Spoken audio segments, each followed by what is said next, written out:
Back to Godhead. Prabhupada. Modern society has no brain. Back to Godhead. December 1984. Modern society has no brain. The following conversation between His Divine Grace A.C. Bhaktivedanta Swami Prabhupada and Mr. C. Hennis of the United Nations International Labour Organization took place in Geneva in 1974.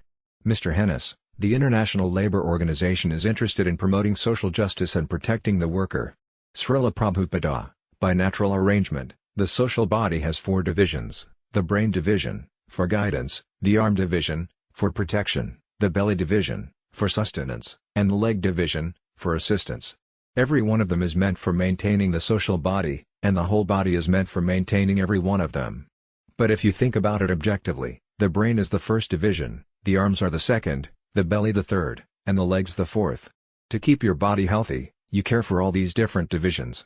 But if you simply take care of the legs and not the brain, then you do not have a good, healthy body.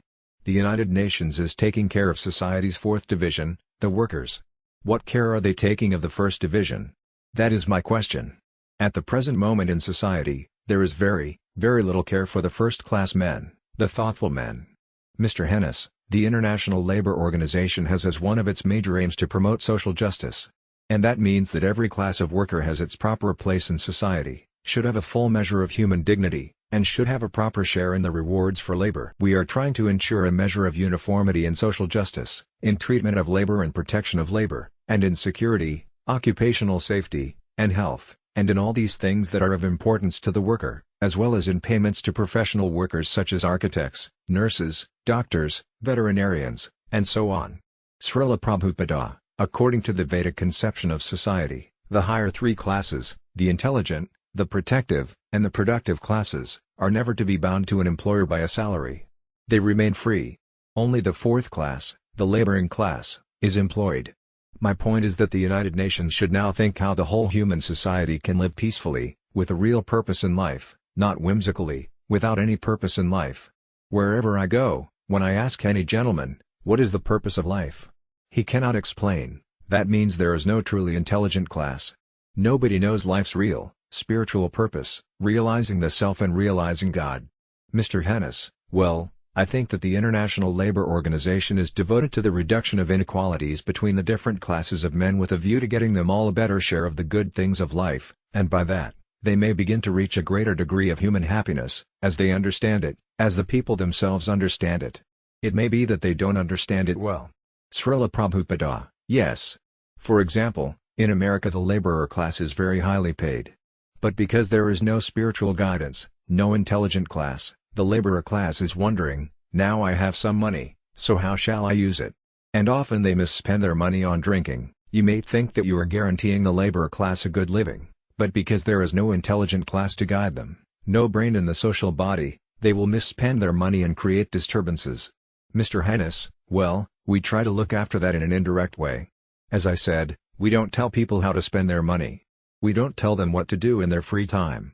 We do try to make sure that they have proper facilities for leisure, that they have proper opportunities, sports grounds, swimming pools, and so forth, although that's not our primary concern. But what we do try to do, and this will interest you very much, we have a very big program concerned with workers' education.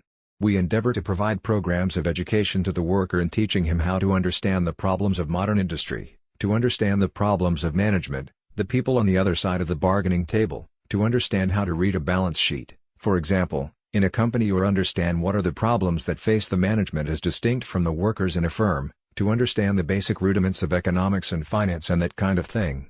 Now clearly, if a man wants to drink, he wants to drink. But we feel, we are not interested in the drink particularly, except in that it represents a hazard at work.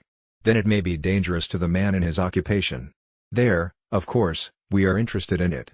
Srila Prabhupada, no. That is not the point.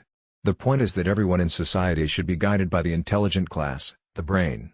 Therefore the brain must be properly maintained. That is our point.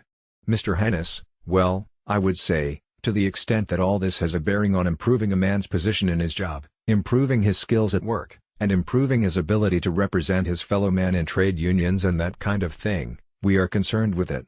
We are concerned with improving his general culture, his general education, and in particular his education as a worker in relation to industrial and trade union life in general.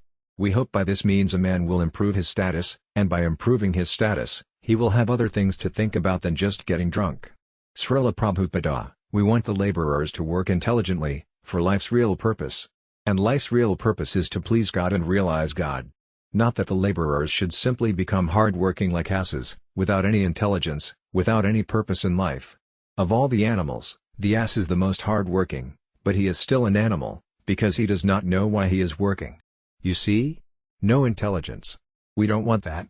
We want an intelligent class to offer guidance, so that laborers can work with intelligence and realize God. That is the difference between you and us.